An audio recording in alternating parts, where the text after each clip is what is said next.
My name's Paul Coeling. I've been involved in the user and care practitioner reference group for about 6 months.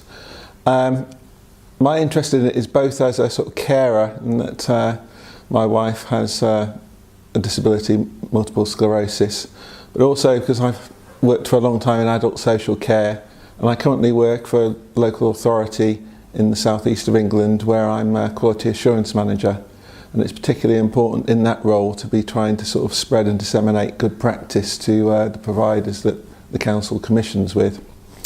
So this helps me both to represent some of my experiences as a carer, but also in terms of usefulness for my own work. It allows me to keep on top of the research that's happening in relation to social care so that I can disseminate that amongst practitioners in the local authority that I work for.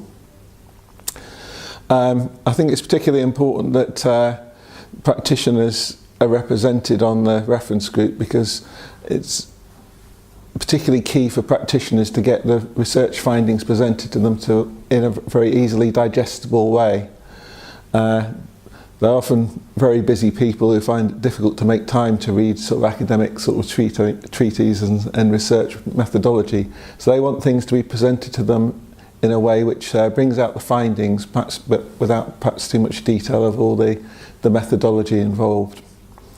And hopefully through that we can influence sort of practice. I think one of the challenges around the research that the unit does is sometimes the timeliness of it, because the length of time from when a piece of research is commissioned to when it's finally published can be quite lengthy, by which time the practice that you want to influence has already moved on.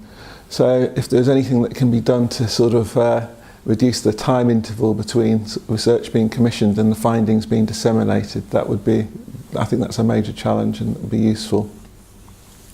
The other challenge is reaching the right people and making sure that the right people are targeted amongst practitioners, the ones that can actually make a difference to practice.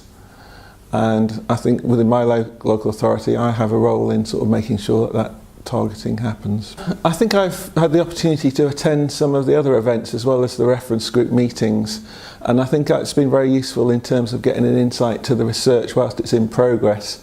So we're able to meet some of the researchers and ask questions of them, and perhaps give sort of pointers related to my own experience to try and influence the research as it's in progress, rather than just be receiving it when it's completed. I think that's been a useful part of the role that I've achieved through being part of the group.